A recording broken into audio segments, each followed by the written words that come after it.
जय श्री कृष्णा दोस्तों। आज हम आपको ऐसे महाभारत के पात्र के बारे में बताएंगे जो बहुत ही मुख्य पात्र था। आखिर वो था शकुनी।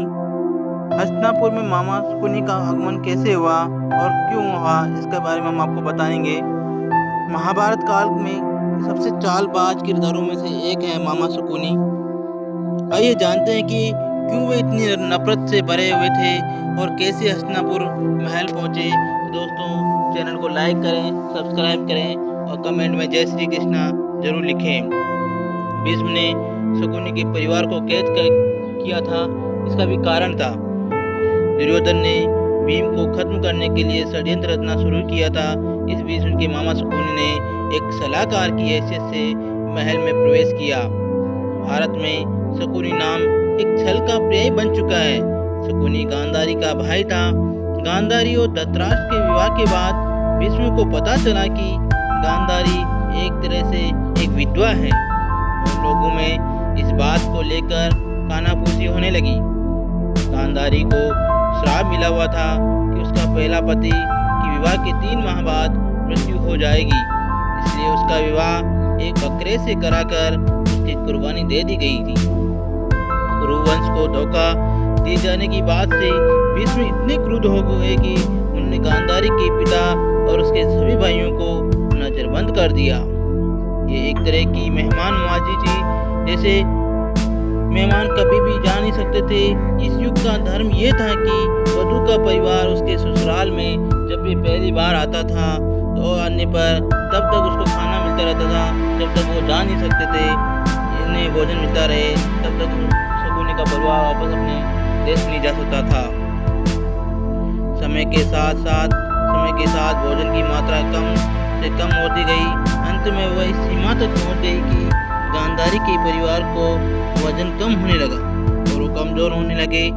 जैसे आजकल के लग्जरी होटलों में आपके सामने ढेर सारे खाने के बर्तन होते हैं, मगर ढक्कन उठाने पर आपको थाली में बहुत थोड़ा सा भोजन पाएंगे। उनकी भी ऐसी ही खातिरदारी की गई। कुछ समय बाद गांधारी के पिता और भाई हड्डियों का ढांचा बन गए। ये स्पष्ट हो गया था कि गांधारी के ससुराल वाले उन्हें भूखा मारना चाहते हैं, मगर नियम से उन्हें भोजन दिया जा रहा था, इसलिए वे जा नहीं सकते थे। ये उनका धर्म था। उन्होंने आपस में फैसला किया कि एक को छोड़कर बाकी सब आमरण उपवास करेंगे। वे अपना सारा भोजन शकुनी को दे देते थे, जो उनमें सबसे अधिक बुद्धिमान था, ताकि वह जीवित रहकर इन लोगों से प्रतिशोध ले सके।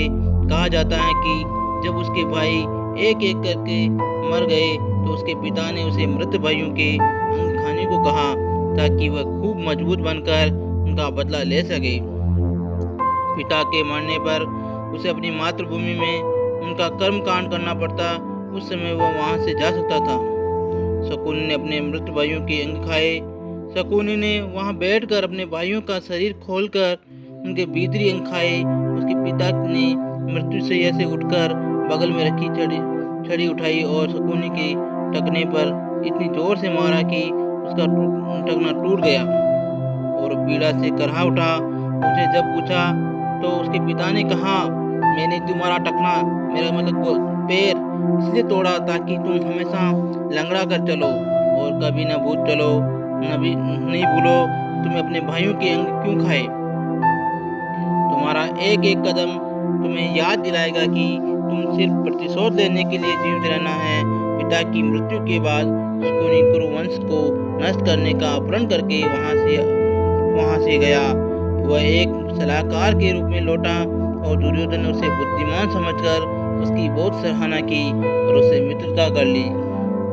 अपनी मृत्यु से पहले शकुनी के पिता ने उससे कहा, मेरे मरने के बाद मेरी उंगलियों को काट कर उससे पासा बनाना। मैं अपनी तंत्र विद्या से तय करूंगा कि हर बार पासा तुम्हारे अनुसार ही अंक लाए। जुए के खेल में तुम्हें कोई नहीं हरा पाएगा, एक दिन तुम्हारे काम आएगा। इसलिए शकुनी ने अपने पिता की उंगलियां काटकर उनसे पासा बनाया। उसके पास किसी योद्धा का शारीरिक बल नहीं था, लेकिन इन पासों के बल पर वह दुनिया को जीतने का विश्वास रखता था। शकुनी और दुर्योधन का षड्यंत्र। शकुनी को दुर्योधन में एक साथी मिला जो नफरत और ईर्ष्या से भरा हुआ था। शकुनी लगातार इन भावनाओं को हवा देता रहा। दुर्योधन स्वयं धोखेबाज नहीं था, मगर वो गुस्सैल था। वह अक्सर खास तौर पर अपने पिता के सामने अपने मन की बात बोल देता था। शकुनी ने उसे समझाया, दुर्योधन, भगवान ने इंसान को बोलने की शक्ति जताने के लिए नहीं, बल्कि अपने मन की बात छिपाने के लिए दी है। शकुनी की मानसिकता यही थी। वो लगातार दुर्योधन के मन में नफरत का जहर घोलता जा रहा था और नफरत दुर्योधन की नस नस तक पहुंच जाए। फिर उसने दुर्योधन से कहा, अगर तुम्हारा कोई दुश्मन है तो उसे चिकोटी काटने, गाली देने या उस पर थूकने का कोई फायदा नहीं है। इससे वह और मजबूत होगा। ऐसा सिर्फ एक मूर्ख ही करेगा। जैसा ही तुम पता चले कोई तुम्हारा दुश्मन है, उसे मार डालो। फिर दुर्योधन ने उससे पूछा, मैं अपने चचेरे भाइयों को महल में कैसे मार सकता हूँ? उन्होंने उसे कई चालें समझाई। ये थे शकुनी का आगमन, और महाभारत में मेन रोल निभाने वाले शकुनी को आज बहुत ही चालबाज की पर्याय के रूप में जाना जाता है। दोस्तों, लाइक करें और सब्सक्राइब करें।